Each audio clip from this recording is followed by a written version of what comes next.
দেখো আজকে আমরা কি কয় দেখি কি আর কয় হচ্ছে কি দুটি শব্দ হচ্ছে প্রশ্নবোধক শব্দ।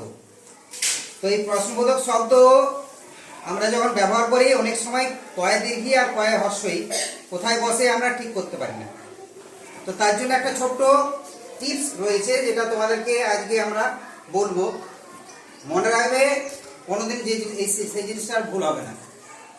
কয় হর্ষই আর কয় দীর্ঘই ব্যবহার হচ্ছে প্রশ্নের ক্ষেত্রে।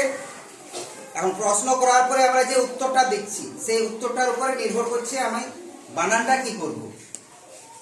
যদি কয়ে দীর্ঘি কি এইটা যদি আমি ধরি, এইটার উত্তরটা আসবে আমার বিস্তারিত, মানে অনেকটা বড় উত্তর হবে। যেমন যদি বলি তোমার নাম কি, তুমি ছোট্ট করে বলতে পারবে না, তোমাকে বলতে হবে যে আমার নাম এই, তাই তো? তাহলে কি উত্তরটা হবে বিস্তারিত বড় করে উত্তর হবে তখন সেক্ষেত্রে কয় দীর্ঘই কি।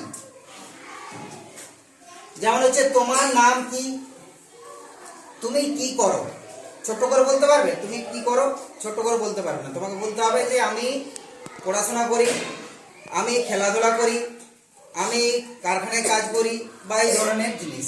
বা তোমার বাবা কি করেন, বড় বড় প্রশ্ন। হ্যাঁ, তাহলে কয় দীর্ঘই। রতন কি করে, একটা বড় প্রশ্নের, এটা উত্তরটা বড় হবে। এটা কি গাছ, তোমাকে বলতে হবে যে এটা বট গাছ বা এটা হচ্ছে শিরীষ গাছ, এই ধরনের জিনিস। তাহলে যখনই উত্তরটা বড় ধরনের হবে তখন কিটা কয় দীর্ঘই হবে।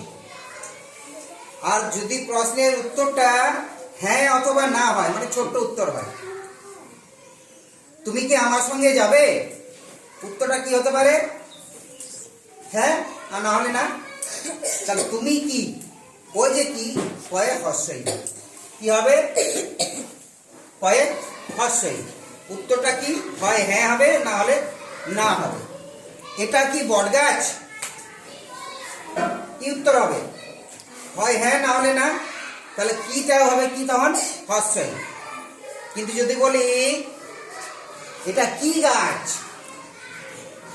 এটা কি গাছ, এটা বট গাছ হতে পারে, এটা আম গাছ হতে পারে, এটা জাম গাছ হতে পারে, তখন কিটা কয় দীর্ঘই। এই জিনিসটা ভালো করে লক্ষ্য করো। এটা কি গাছ, উত্তরটা হয়ে যাবে বড়, আমি জানি না, কিন্তু গাছটাকে দেখে বলতে হবে। আর আমি গাছটাকে দেখে যদি বলি এটা কি বট গাছ, তাহলে উত্তরটা কি হলো হ্যাঁ অথবা না, তখন কিটা হয়ে যাবে কি কয়ে হর্ষই। রাজা কি তোমার বন্ধু, কি হবে হয় হ্যাঁ, না হলে না। তাহলে কিটা হবে কি কয়ে হর্ষই।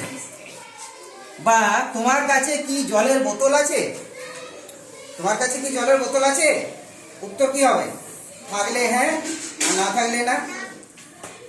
তাহলে সোজা প্রশ্নের সোজা উত্তর। যদি হ্যাঁ অথবা না উত্তরটা হয় সেই ক্ষেত্রে কিটা হবে কয়ে হর্ষই। আর যদি উত্তরটা বড় হয়, হ্যাঁ অথবা না এর মধ্যে না আসে, সেক্ষেত্রে কয়ে দীর্ঘই কি হবে। পরিষ্কার হয়েছে? আর ভুল হবে না তো? তাহলে একটা সুন্দর টিপস আজকে দিয়ে দিলাম তোমাদেরকে, মনে রাখবে, ঠিক আছে? সকলের জন্য এটা খুবই কাজের, ঠিক আছে?